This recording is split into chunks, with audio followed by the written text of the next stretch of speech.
Hello, Namaste. You are watching the best preparation, a YouTube channel for learning English language. Please don't forget to subscribe this channel, share this video to your friends, like and comment.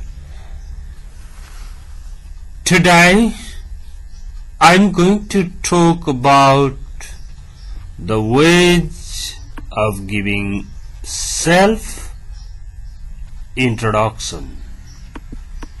Okay, now let's move on to today's lesson. Self-introduction. Self-introduction भनेको आफ्नो परिचय, सबैभन्दा भरपर्दो र डिटेल्डमा आज study गरिँदैछ। Okay, यो प्रत्येक पोइन्टलाई विभिन्न तरिकाले डिल गरिएको छ।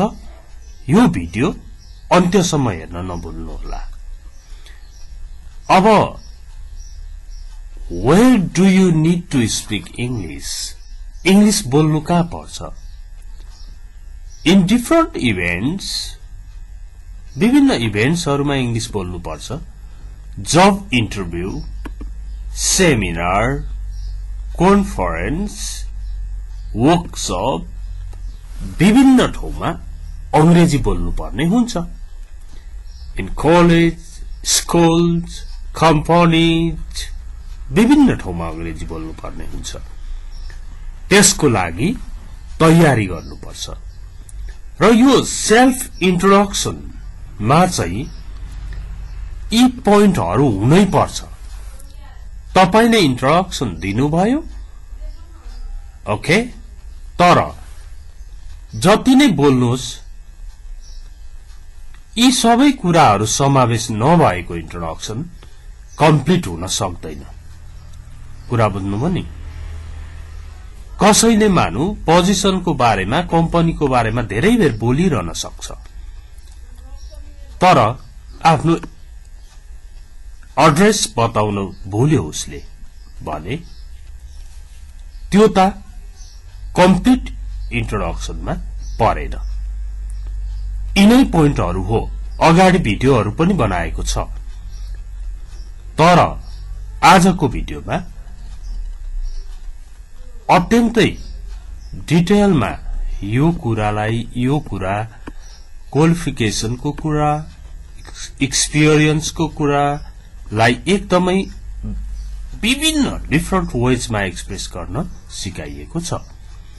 Let's start. Greetings. Greetings means अभिवादन।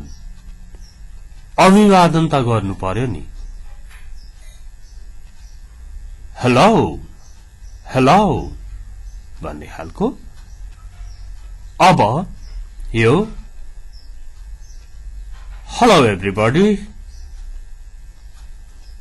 हेलो, यो गुड मर्निङ,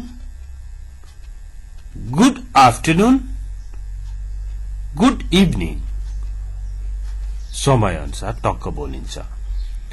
अनि यो चाहिँ फर्मलमा है, फर्मल खालको औपचारिक खालको ठाउँमा बोल्न सुरु गर्दा यो तरिकाले इन्ट्रोडक्सन दिन सुरु गरिन्छ।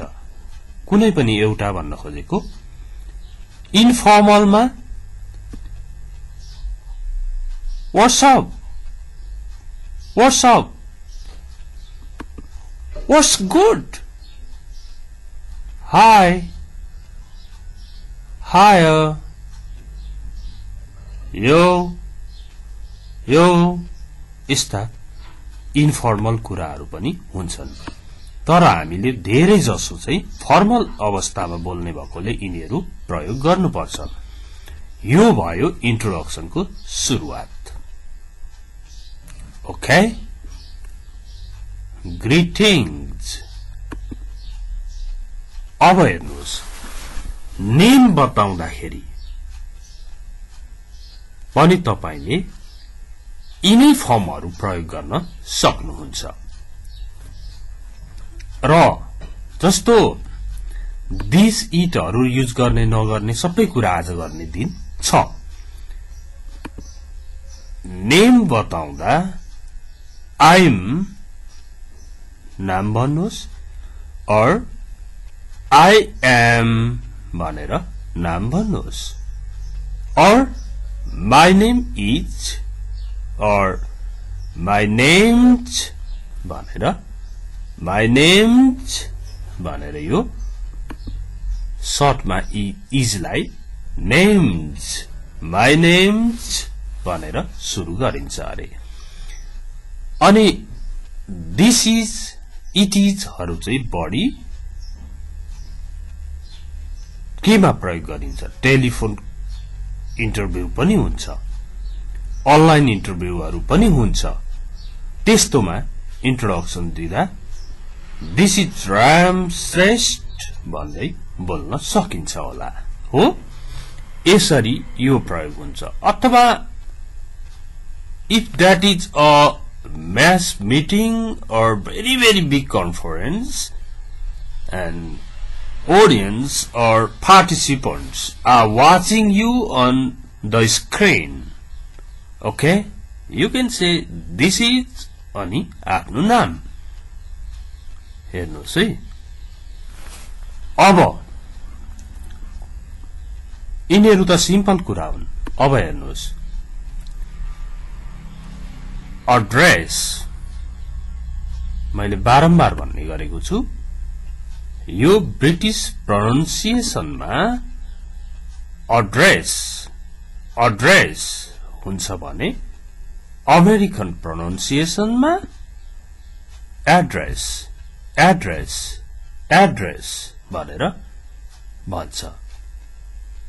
ब्रिटिशमा बढी अ चलिरहेको हुन्छ भने अमेरिकनमा ए भन्ने चाहिँ साउन्ड बढी चलिरहेको हुन्छ।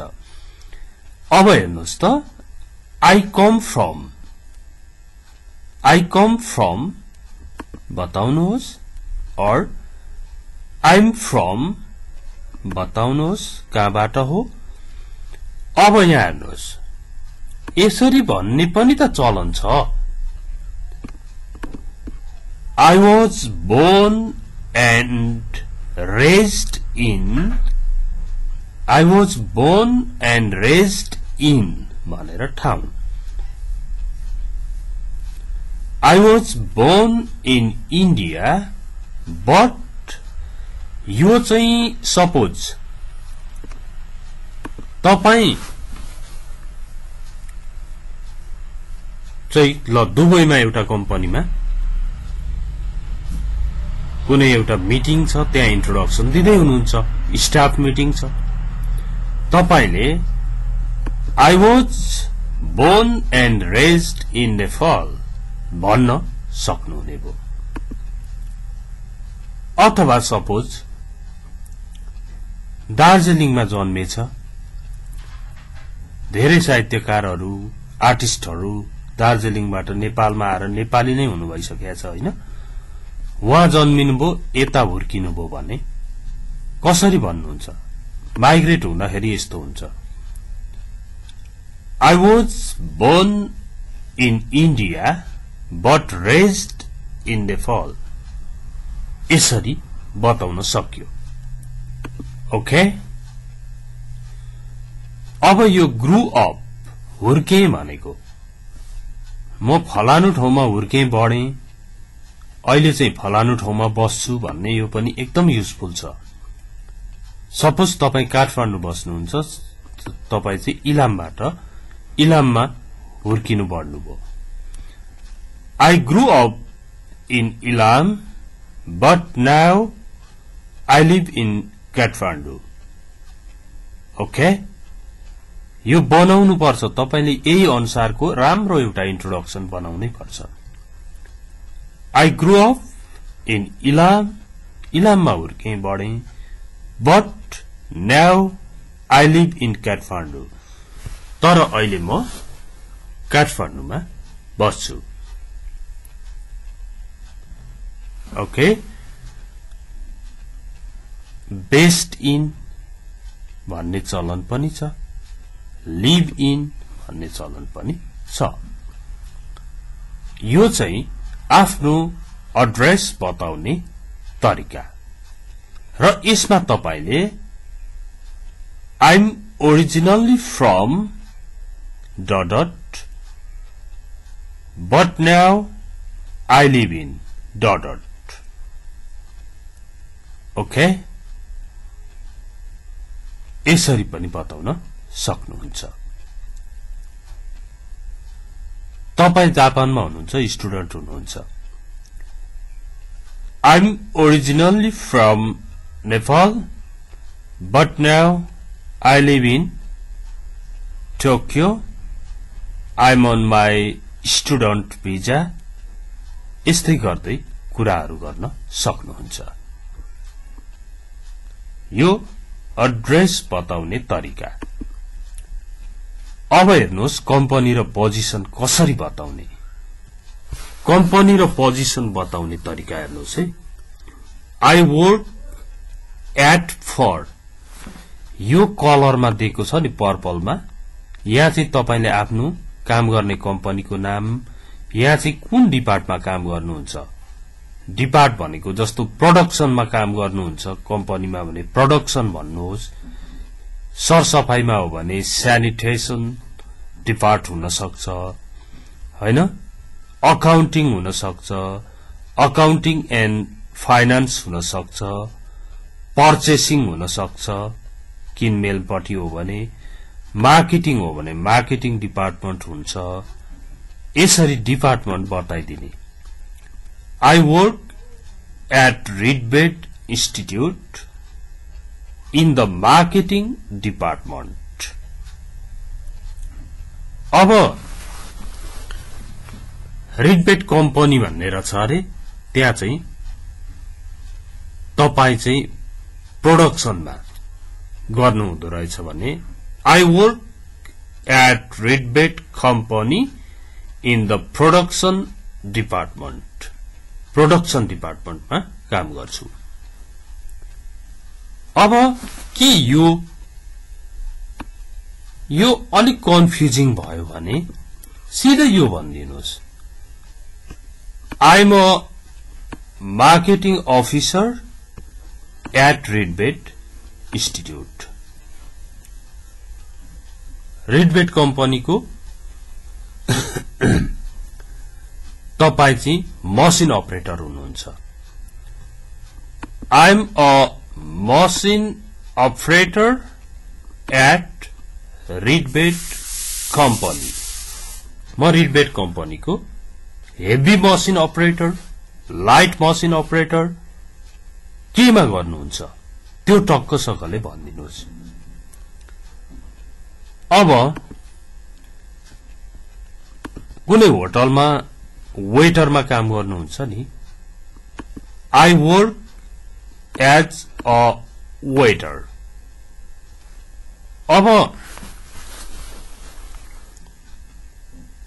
I work as a waiter भयो in the post of waiter भयो यस्तै गरी आफ्नो कम्पनी र पोजिसन बताउनु पर्छ त्यसपछि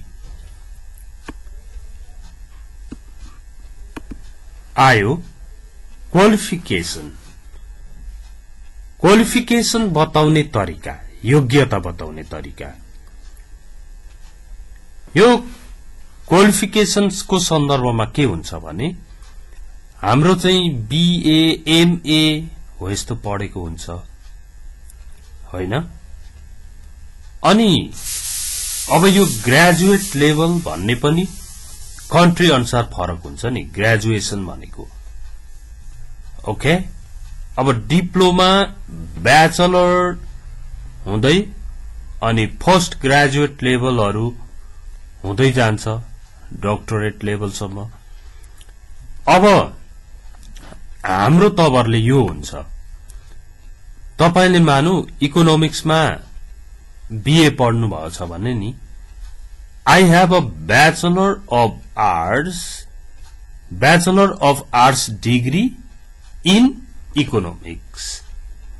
I have a भन्नुहोस् यहाँ I have a Master of bachelor of केमा हो त्यो टक्क भन्ने अनि यता साइन्स एजुकेसन कुन हो त्यो भन्ने डिग्री इन भन्ने अनि सब्जेक्ट बताइदिने ट्याक्क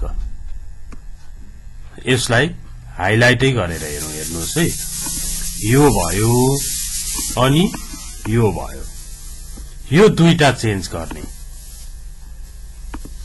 जस्तो I have a Master of Arts degree in English. इंग्लिशमा मास्टर गरेकोले आर्ट्सबाट मास्टर गरेकोले त्यो भन्यो एजुकेसनबाट गरेको रहेछ भने I have a Master of Education degree in English.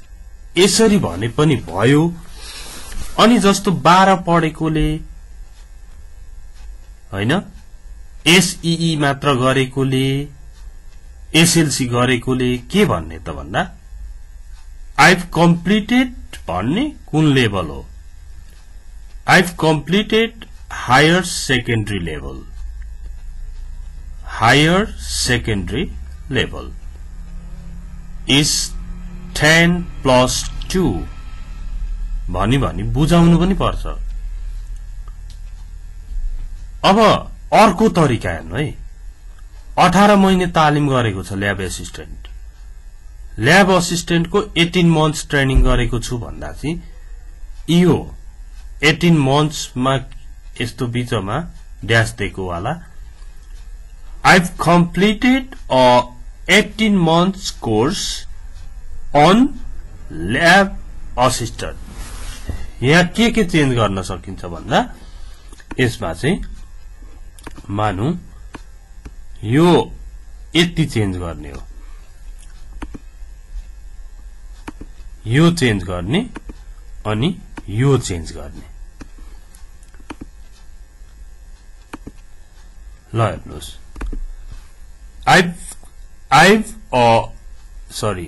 completed a 18 months course on lab assistant. Okay?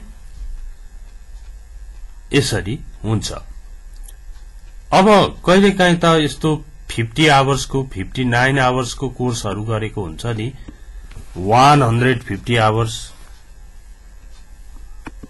को कोर्स भन्छ टीचर ट्रेनिङ को कोर्सहरु गराउँछ त्यस्तो पनि यसरी नै भन्ने हो I've completed a 150 hour Q basic course यो भन्ने तरिका निकै सजिलो हुन्छ सायद यो भन्दा पनि यो तपाईलाई सजिलो लाग्छ यसै गरी भने हुन्छ यसै गरी भन्नलाई यो सरी है यो र यो कम्पेयर गर्नुहोस् त यो र लास्ट को अब यसलाई यो तरिकाले भन्नु पर्यो भने I've completed a 18 month lab assistant course हो I've completed a 150 hour Q basic course अनि क्वालिफिकेसन मा यहाँ मैले धेरै नअटेर नलेखेको त्यसमा तपाईले हरेक कुराहरु थप्न सक्नुहुन्छ ओके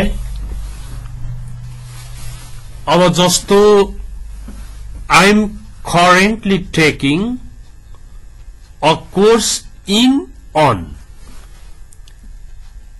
तपाईले अहिले करेन्टली कुन कोर्स गरिरहनु भएको छ हालसाल गरिराखेको कोर्स त्यो पनि बताउनु पर्छ क्वालिफिकेसन बताइराखेको बेला I'm currently taking a के कोर्स मानु तपाई चाहिँ अकाउन्टिङ कोर्स गर्दै हुनुहुन्छ अरे ल I'm currently taking an accounting course अनि अथवा चाहिँ फिश फार्मिङ कोर्स हुन सक्छ कुनै वीविङ कोर्सहरु हुन सक्छ हैन जस्तो गार्डनिङ कोर्स गर्दै हुनुहुन्छ अरे तपाई I am currently taking a gardening course भनेर भन्न सक्नुहुन्छ अनि यो त भयो क्वालिफिकेसनको कुरा यसपछि एक्सपीरियन्सको कुरा अनुभवको कुरा चाहिँ कसरी बताउने यहाँ तीनवटा तरिका छ I 5 years अब तपाईको 2 वर्षको छ भने 2 years I have 5 years of experience in the administration field यो के हो र यो के हो तपाईको मार्केटिङ फिल्डमा 2 वर्षको अनुभव छ भने I have 2 years of experience in the marketing field हो यो एउटा तरिका अर्को यहाँ हेर्नुस् I have 4 years of marketing experience यो झन् सिधै भन्ने तरिका in the field in the dotted field भनिरहनै परेन I have 4 years of marketing experience teaching छ भने teaching experience अनि यो अर्को तरिका मैले यति वर्ष काम गरेको छु I've worked in the accounting field for 8 years मैले 8 वर्ष अकाउन्टिङ फिल्डमा काम गरेको छु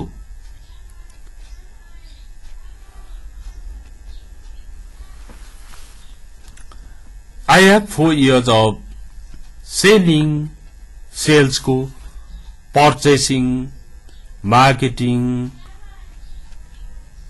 manufacturing field मा manufacturing experience machine operating experience कुन एक्सपीरियन्स छ यहाँ भन्न सकिन्छ त्यसपछि ओके फ्यामिलीको कुरा थियो है फ्यामिली आवश्यक कम्पल्सरी होइन तैपनि हल्का फ्यामिलीको